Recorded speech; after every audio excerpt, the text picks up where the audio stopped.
Now, first of the thing is that basically I will ask you a few questions what we did last time. What do you understand by the term potential difference? Anybody knows? Anybody knows what is the definition of potential difference? Can you try it out?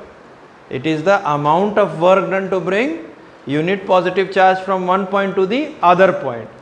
हम लोग अगर potential difference का बात करते हैं तो हम लोग कहते हैं वी टेल दैट हम लोग पॉजिटिव चार्ज को पॉजिटिव फील्ड के तरफ लेके आ रहे हैं, तो हमको काम करना पड़ेगा, और जो काम करना पड़ता है उसी के डिफरेंस को, जितना काम करना पड़ता है उसी को एक पॉइंट से दूसरे पॉइंट की तरफ ले जाने में, उसी को पोटेंशियल डिफरेंस कहते हैं। यहाँ तक हम लोगों ने पढ़ा था। और फिर से ध्यान दीजिए, अगर हम पॉजिटिव, इसको हटा देते हैं अभी, हम अगर यूनिट पॉजिटिव चार्ज को लेट अस सी हम ऐसे बनाते हैं। अभी अगर हम फिर से शुरू से आपको एक बार बता देते हैं कि मान लीजिए पॉइंट ए है, हम इन्फिनिटी से यूनिट पॉजिटिव चार्ज को लाने के लिए 10 जूल्स काम किए, तो यहाँ का पोटेंशियल कितना हो जाएगा? 1 कूलम चार्ज को ए तक लाने के लिए जो काम किए वो 10 जूल्स किए, तो यहाँ का पोटेंशियल कितना हो जाएगा? Who will tell me? 10 volts हो जाएगा। Very good. The amount of work done to bring unit positive charge from infinity to a particular point gives the potential at that point. अगर हम और आगे ले जाना है तो और काम करना पड़ेगा या नहीं करना पड़ेगा? और काम करना पड़ेगा। तो अगर हम B तक ले गए तो यहाँ का पोटेंशियल मान लीजिए इन्फिनिटी से A तक लाएँ तो 10 जूल काम किए, तो यहाँ का पोटेंशियल 10 वोल्ट, और इन्फिनिटी से B तक लाएँ तो यहाँ और 15 जूल काम किए तो यहाँ का पोटेंशियल 15 वोल्ट होगा। तो डिफरेंस क्या होगा? VB minus VA is equal to 15 minus 10 that is 5 volts. और फिर डेफिनेशन क्या हो जाएगा? Amount of work done to bring 1 coulomb of charge from point A to point B will give the potential difference between the point A and B। चलिए अब जो है हम आपको ये पॉइंट A है और ये पॉइंट A है और ये पॉइंट B है। अब हम आपको एक सिचुएशन देते हैं, केस। खुशी, मान लीजिए हम यहाँ तक पॉजिटिव चार्ज को ना छोड़ दें तो क्या होगा? रिपल्शन होगा तो क्या होगा? What will happen? वापस जाएगा। That means if we create potential difference we can make charges to flow. If we create potential difference we can make charges to flow, isn't it? तो यही जब थ्योरी पार्ट लोगों के और scientist लोगों के दिमाग में आ गया कि if we have to make charges move we have to create potential difference, तो पहला ऐसा डिवाइस तैयार हुआ जिसमें हम लोग चार्जेस को we could make them move. और सिंपल तरीके से हम जानेंगे कि सबसे सिंपलेस्ट हुआ, ये आप घर पर भी बना सकते हैं, सबसे सिंपलेस्ट डिवाइस जो करंट प्रोड्यूस करता है वो जॉन वोल्टा साहब ने बनाया। सबसे सिंपलेस्ट डिवाइस जो करंट प्रोड्यूस कर सकता है जॉन वोल्टा साहब ने बनाया। करीब करीब उनका जो अरेंजमेंट था यही था। लेटेस्ट से क्या था, एक बीकर के अंदर dilute sulphuric acid he took dilute sulphuric acid in a beaker and he placed two plates, metal plates, one zinc plate and another copper plate. Now what happened, and this was just kept intact, but now this became a device which could generate movement of electrons. How it was possible? Let us try to think. सबसे पहले, you know by your knowledge of chemistry that sulfuric acid will always be in ionic form in its solution. It has got strong dissociation. So firstly sulfuric acid breaks up into hydrogen ion and sulfate ion. So firstly H2SO4 we can say dissociates.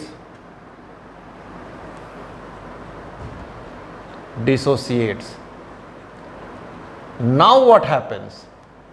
सो अभी और ये देखिए ऐसा arrow मैंने use किया है क्योंकि dissociation of sulphuric acid is in a dynamic form. कुछ जुटता है और H2SO4 बनता है और कुछ इक्वल नंबर टूट जाता है। यानी अगर सब लोग ध्यान से मेरी बात को सुनिए, डायनेमिक इक्विलिब्रियम किसको कहा जाता है? अगर सल्फ्यूरिक एसिड का हम 100 मॉलिक्यूल लेंगे तो 90 ब्रेक कर जाएगा हाइड्रोजन और सल्फेट में, 10 बचा रहेगा। फिर जो 10 बचा है वो ब्रेक कर जाएगा तो टूटा हुआ में से कोई 10 फिर जुड़ जाएगा। यानी हमेशा concentration of hydrogen and sulphate and 90 molecules पर 100 मॉलिक्यूल रहेगा। यानी 100 में मॉलिक्यूल में से हमेशा आपको 90 टूटा हुआ फॉर्म में रहेगा और 10 जुटा हुआ फॉर्म में रहेगा। Are you following? अब क्या होगा, what will happen by nature, by chemical nature, hydrogen ions will move to hydrogen ion will move to copper plate. All right, hydrogen ion will move to copper plate. The following reaction will happen.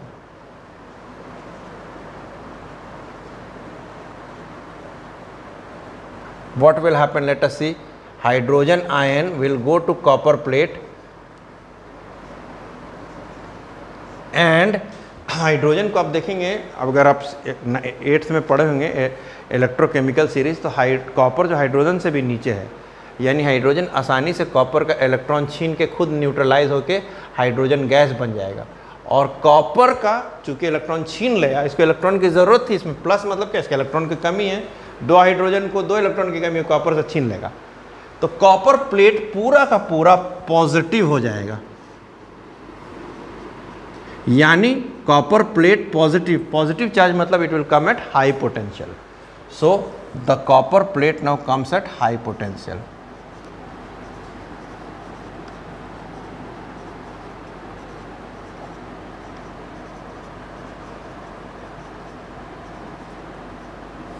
Potential. At the same time, what will happen? Sulfate ion will move towards the to the zinc plate.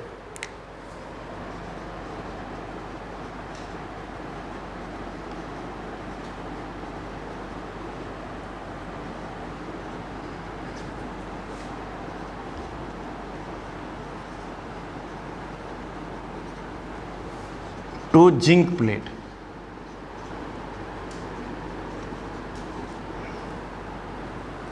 Following reaction will take place. ये notes में आप उतारिएगा सुंदर से, ठीक है? Take place.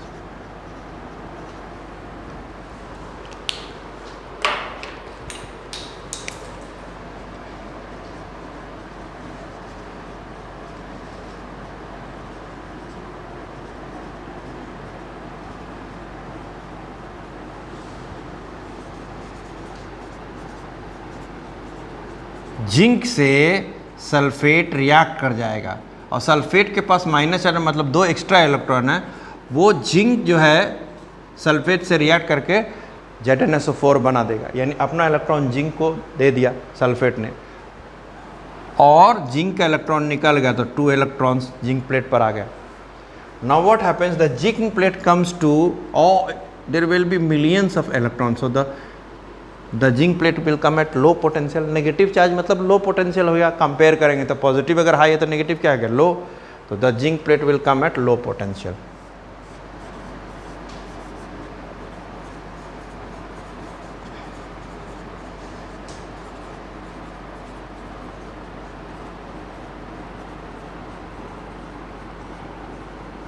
Now see what will happen. अभी तो ये डिवाइस रेडी है, it's a device which can work now, but अभी कुछ नहीं हो रहा, इस पर इलेक्ट्रॉन रुका हुआ, रेडी टू मूव। हाँ, एक तरफ नेगेटिव चार्ज का मतलब जमाव है और एक तरफ नेगेटिव चार्ज की स्केर्सिटी है। पॉजिटिव चार्ज में there is what, scarcity of electrons, and negative plate पर क्या है, there is abundance of electron. So ready to move है, रेडी टू मूव, बट रास्ता नहीं है। कोई भी सेल जो होता है यही होता है, कोई भी सेल, आप जब घर बाहर से सेल खरीद के लाते हैं, ड्यूरा सेल से फॉर एग्जांपल, चलिए ड्यूरा सेल के हम ब्रांड एम्बेसडर हैं, ड्यूरा सेल लेके आते हैं तो उस पर यहाँ देखिएगा प्लस और यहाँ माइनस। ये माइनस साइन क्या सिग्निफाई करेगा खुशी, नेगेटिव मतलब वहाँ पर क्या है, अबंडेंस ऑफ इलेक्ट्रॉन है, और पॉजिटिव चार्ज क्या करेगा Ankit, scarcity of electron, isn't it? और हर बैटरी में ऐसा होता है। अच्छा, इस बैटरी को ऐसे झुका दिए तो काम चलेगा, क्योंकि इसका अंदर जो इलेक्ट्रोलाइट है, जैसे यहाँ पर वोल्टाइक सेल में अंदर इलेक्ट्रोलाइट जो है डाइल्यूट H2SO4 है, जो कि लिक्विड है, और यहाँ पर जो हम लोग यूज़ करते हैं NH4Cl होता है। यहाँ पर कार्बन का रॉड हो सकता है, पुराने ज़माने में तो यही होता था, थोड़ा थोड़ा सा चेंज होता है और यहाँ जो केसिंग होता है वो माइनस होता है, यानी नीचे में ये सब तो इंसुलेटेड होता है, नीचे में केसिंग खुला रहता है तो ये माइनस होता है, यानी यहाँ पर इलेक्ट्रॉन का जमाव है। और NH4Cl का पेस्ट है यहाँ इलेक्ट्रोलाइट। NH4Cl वैसे ही टूटता है जैसे ये टूटता है। NH4Cl में NH4 प्लस हो जाता है और Cl माइनस जिंक की तरफ चला जाता है, NH4 में से फिर टूटता है, NH4 में से फिर अमोनिया बनता है और H प्लस बनता है और H प्लस फिर जाता है कार्बन रॉड के पास और कार्बन रॉड को पॉजिटिव करता है, किस में, ड्राई सेल्स में। तो सबका बेसिकली जितने भी सेल्स हैं सबका मेथड ऑफ फंक्शनिंग सेम है। अब ये क्या हो गया, this is electrostatics, charge at rest ready to move, where in a cell, in a cell charge it at rest and ready to move. हर सेल जो आप अपने घर में रखें रिमोट का कहीं पर अलग से निकाल के, तो रेडी टू मूव है, यानी रुकी रुकी सी जिंदगी, एकदम चुपचाप से जिंदगी रुका हुआ है, रेडी है, ऑलराइट। अब क्या, लेकिन रास्ता नहीं है। से फॉर एग्जाम्पल वैसा स्थिति है कि आपको बहुत कस के भूख लगी हुई है, आप लोग हॉस्टल में सारे बच्चे खड़े हैं और बहुत कस के भूख लगी हुई है, लेकिन 6 ही बजे खाना मिलेगा। अब क्या होगा, रास्ता भी नहीं है, किचन में आपको पकवान का महक भी आ रहा है, स्मेल आ रहा है कि बन रहा है, हाँ, या बना हुआ रेडी और दिख रहा है सामने रखा हुआ है, लेकिन टाइम पर खुलता है हॉस्टल का दरवाजा। तो इसका मतलब क्या हुआ कि you are the electrons are ready to move. Alright, जहां पर खाने की कमी है वो हाई पोटेंशियल पर है और जहां खाने की अधिकता है वो क्या है, लो पोटेंशियल, लेकिन रास्ता नहीं, कॉरिडोर नहीं खुला हुआ। जैसे ही हम कॉरिडोर खोलेंगे, soon as we open the corridor, that means what will happen, let us see। हम लोग अपने हिसाब से इसको ड्रामेटाइज कर रहे हैं, what will happen, और हर सेल ऐसा ही वर्क करता है। as soon as you open the corridor, दौड़ जाएगा सारा बच्चा लोग, all the बच्चा लोग, that means all the electrons will start running and they will reach the copper plate, or then what will happen, the bulb will start glowing, क्योंकि when the electron move they heat up the filament of any bulb। did you all understand? तो ये बात सब लोग ध्यान रखिएगा, ठीक है। यानी अब क्या हो गया, जिंक प्लेट से electron has started moving to which plate, नहीं सुना इधर, which plate, copper plate. Copper plate कौन से पोटेंशियल पर है, हाई पोटेंशियल पर, और जिंक प्लेट कौन से पोटेंशियल पर है, लो पोटेंशियल पर। लो पोटेंशियल मतलब नेगेटिव चार्ज का अबेंडेंस और हाई पोटेंशियल मतलब नेगेटिव चार्ज की scarcity. So electronic current will always flow from low potential to high potential. इसका मतलब कोई बोलेगा कि व्हाट इज इलेक्ट्रिक करंट, अभी इलेक्ट्रिक करंट हुआ, पहले तो रुका हुआ था चार्ज। When charges flow they constitute electric current, यानी इलेक्ट्रिक करंट का क्वालिटेटिव डेफिनेशन क्या होगा,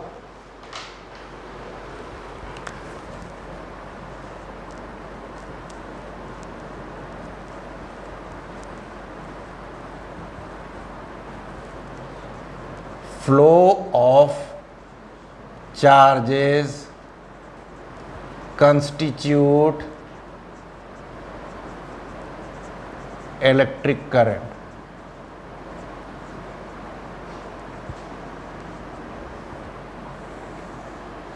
ठीक है, flow of charges constitute electric current, where the charges will flow, when there, and flow of charges where, flow of charges in a conductor constitute electric current, but कब, जब the terminals of the two conductors are connected to a place of potential difference। ये तार में ऐसे रख देंगे तो नहीं करंट बहेगा, लेकिन जैसे इसको जिंक प्लेट और कॉपर प्लेट में सटाएंगे तो जिंक प्लेट पर क्या है, इलेक्ट्रॉन की अधिकता है, और कॉपर प्लेट में क्या कमी है, तो तार के थ्रू इलेक्ट्रॉन बहने लगेगा। तो इसको कंप्लीट डेफिनेशन अगर लिखना है तो flow of charges in a conductor constitute electric current when the ends of the, when the terminals of the conductor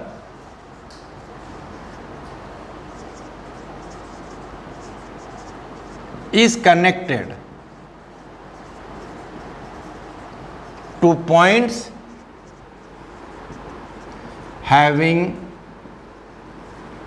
potential difference,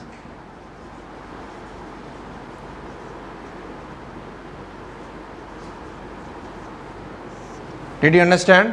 हाँ, तो पोटेंशियल डिफरेंस लिखा भी रहता है बैटरी सब में, सेल्स में 6 वोल्ट, 1.5 वोल्ट, 5 वोल्ट, 4 वोल्ट, ये वोल्टेज लिखा रहता है। पोटेंशियल डिफरेंस का ऐसा यूनिट क्या है?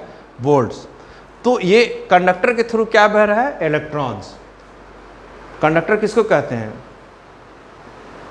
यस एंग, what is a conductor? Conductors are those materials through which electrons can easily flow. जैसे प्लास्टिक वायर, यस और नो? यस कह रहा है। Plastic wire is a conductor? No. उठ जाइए, शाम हो चुकी है। कौन सा वायर से इलेक्ट्रिक करंट बहता है? Metal wire. कौन कौन मेटल वायर? कुछ एग्जांपल दीजिए मेटल वायर का। Copper, yes, very good. Then gold, silver. हाँ, लेकिन गोल्ड वायर से हम लोग इलेक्ट्रिसिटी का वायरिंग नहीं करते हैं। क्यों? क्योंकि सब गोल्ड निकल के भाग जाएगा, इजंट इट? तो हम लोग क्या करते हैं? हम लोग कुछ बेटर कंडक्टिंग वायर से, जैसे बाहर में एल्युमिनियम और घर के अंदर कॉपर। एक और चीज़ याद रखें, यहाँ पर इलेक्ट्रॉनिक करंट बह रहा है, यानी इलेक्ट्रॉन कंडक्टर से बह रहा है। मेटल वायर में और क्या करें? Flow of charge. Metal wire में चार्ज का मतलब क्या चीज़ का फ्लो हो रहा है? What is flowing in the metal wire? क्या चीज़ का बैंडन से क्या निकल के फ्लो कर रहा है? नहीं सुनाई दे रहा है? इलेक्ट्रॉन्स। इलेक्ट्रॉन्स निकल के बह रहा है, यानी मेटल वायर में current flows due to flow of electron. लेकिन सेल के अंदर में यहां पर देखिए, हमने बताया SO4 माइनस वो जिंक की तरफ जाएगा, H प्लस वो कॉपर की तरफ जाएगा, तो अंदर भी तो करंट बह रहा है। तो किसी भी सॉल्यूशन में करंट आयन के फ्लो के चलते बहता है, और किसी भी कंडक्टर में करंट इलेक्ट्रॉन के फ्लो से बहता है। इसलिए हम दोनों को लिखते हैं चार्जेस।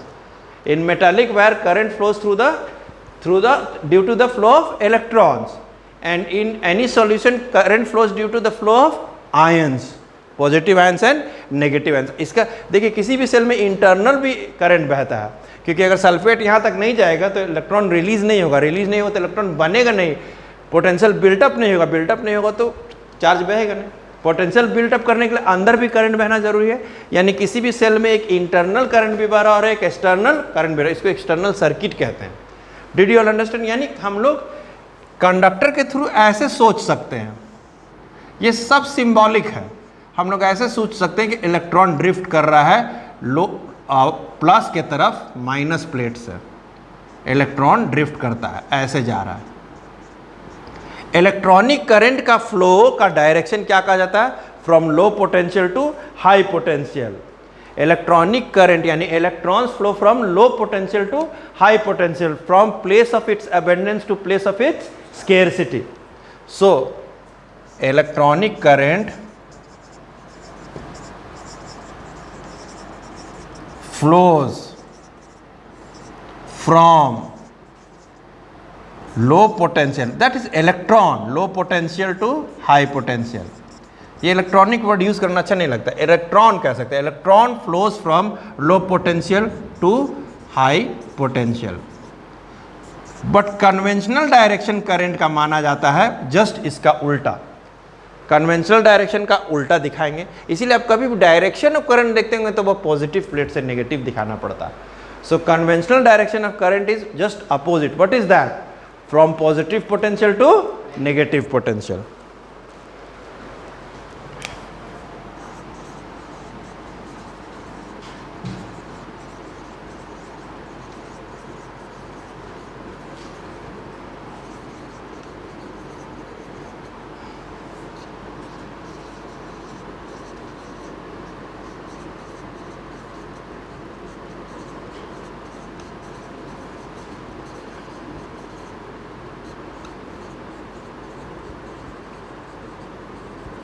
यहां तक बात समझ में आ गई? Did you understand till here? अब यानी कि क्वालिटेटिव डेफिनेशन ऑफ करंट क्या हो गया? Flow of charges through a conductor whose ends are connected to potential difference. जब तक मान लो यहां पर हम तार लेके खड़ा है, उसमें करंट बहेगा, लेकिन उसको बैटरी के प्लस और माइनस में डाल देंगे तो क्यों करंट बहेगा? कोई बता सकता? तेज बच्चा अंकित, प्रियांशु, एंग, जियान, आप सब में कौन बताएगा कि क्यों करंट बहेगा?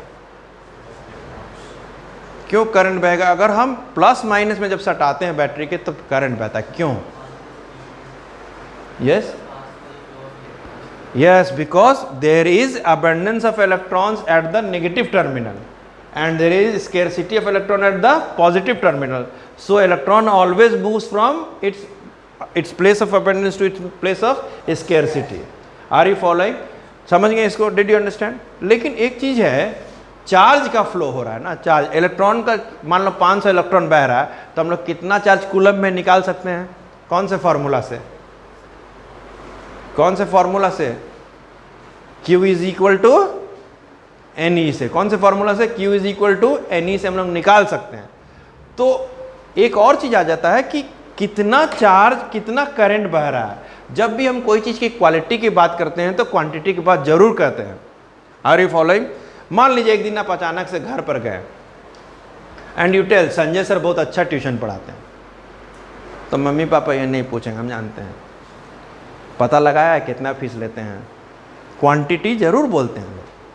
हाँ, अगर आपकी शादी की बात हो रही है, मतलब आपकी मतलब नहीं, किसी के घर में आपके यहाँ शादी की बात हो रही है, किसी कोई लड़की को बताया गया कि लड़का बहुत अच्छा है और बहुत अच्छा कमाता है, तुरंत लड़की बोलेगी कितना? पता चला ओ 40 rupees per day, no I will not marry. क्योंकि क्वांटिटी भी एक क्वांटिटी ऑफ मेजरमेंट फिजिक्स में बहुत ज़रूरत है. तो इलेक्ट्रॉन भी किसी तार में ज़्यादा करंट बह रहा है कि कम करंट बह रहा है, कैसे पता लगाएंगे? तो बहुत सिंपल है. Quantitative definition of electric current is charge in Coulomb's, charge in Coulomb's flowing across the cross section of the conductor, flowing across the cross section of the conductor. What does this mean? Let us see. Charge in coulombs flowing across the cross section of a conductor. मान लीजिए कि यहाँ पर आपको 50 Coulomb's 5 second में बह रहा है, 50 C in 5 सेकेंड्स. तो 1 सेकेंड में कितना करंट आया, कितना कूलम्स बहा? 50/5 कितना हो गया? 10. तो यानी वहाँ पर करंट 10 एम्पियर है, वहाँ पर करंट 10 एम्पियर है. लेट अस सी. यानी हम लोग लिख सकते हैं करंट का फॉर्मूला लिख सकते हैं, current is equal to, current जिसको I से डिनोट किया जाता है is equal to charge in coulombs जिसको Q से डिनोट किया जाता है, चार्ज इन कूलम्स जिसको Q से डिनोट किया जाता है, by time, Q by time T. यानी एक फॉर्मूला आ गया, I is equal to Q by T, I is equal to Q by T. जियॉन सोच के बताइए, खड़े होइए. अब सबसे न्यूमेरिकल पूछते हैं. अगर 600 कूलम्ब 1 मिनट में बह रहा है तो कितना करंट है? क्या कीजिएगा? 600 कूलम्ब्स 1 मिनट में बह रहा है, क्या कीजिएगा? कौन बताएगा? अंकित. 600/60. चलिए, नींद में है नहीं है, उठ गया. 600/60 मतलब 10 कूलम्ब्स पर सेकेंड. ऐसे भी लिखते हैं कूलम्ब्स पर सेकेंड को, और कूलम्ब पर सेकेंड का नया नाम पड़ गया एम्पियर. यानी what is the unit of current? Ampere. What is the unit of volt, potential difference? volt. What is the unit of charge? Coulombs. Did you understand? Let us once again start. What is the unit of charge?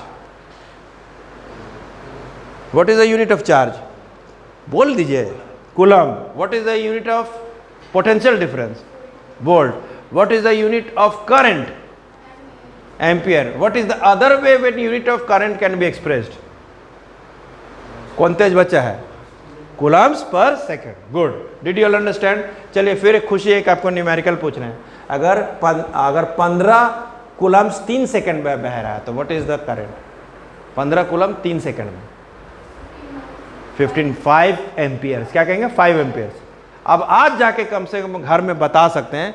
आज अपने से जाइएगा और चश्मा लगा के जाके switch पर देखिएगा, लिखा हुआ 5 एम्पियर लिखा हुआ, हर स्विच पर लिखा हुआ 5 एम्पियर. यानी क्या कहिएगा पेरेंट्स से? मम्मी पापा 5 एम्पियर मतलब 5 कूलम्ब पर सेकेंड बह रहा है. Now I want a street smart student जो पिछले क्लास को याद किए हुए, ये जरूर एंग बता सकता है. एंग खड़े होइए, बताइए, ट्राई कीजिए. उसके बाद अंकित दोनों से पूछेंगे. 5 एम्पियर करंट लिखा हुआ है. 5 एम्पियर का मतलब 5 कूलम्ब पर सेकेंड. कितना इलेक्ट्रॉन्स? कितना इलेक्ट्रॉन्स एवरी सेकेंड वहाँ पर मूव कर रहा है। कल बताए थे 1 कूलम में कितना इलेक्ट्रॉन होता है, कितना होता है नहीं 1 कूलम में कितना बताइए, आप बोल रहे ठीक। नो एक नहीं, माइनस भी नहीं, 1 कूलम हम बताए थे 1 कूलम चार्ज देने के लिए कितना इलेक्ट्रॉन निकालना पड़ता है, 625 इंटू 10⁻16। बहुत बड़ा नंबर है। इमेजिन करो, सब लोग समझो इसको, मैं बोर्ड स्पेस यहाँ लेता हूँ।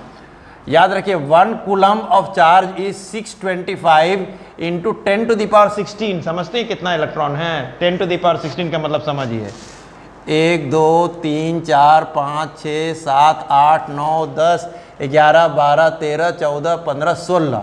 ये 1 कूलम में इतना इलेक्ट्रॉन बह रहा है, तो आपका जो स्विच है उसमें 5 कूलम यानी इंटू 5 करेंगे, इतना इलेक्ट्रॉन्स पर सेकेंड बह रहा है।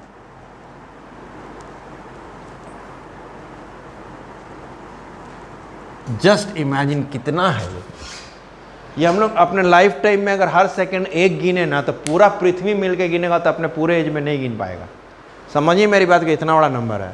अगर हम लोग का कैपेसिटी है कि हम लोग 1 इलेक्ट्रॉन 1 सेकंड में खाली गिन सकते हैं, तो पूरा पृथ्वी का सब आदमी लग जाएगा तो पूरा अपना ज़िंदगी बिता देगा, लेकिन इतना पार्टिकल नहीं गिन सकेगा।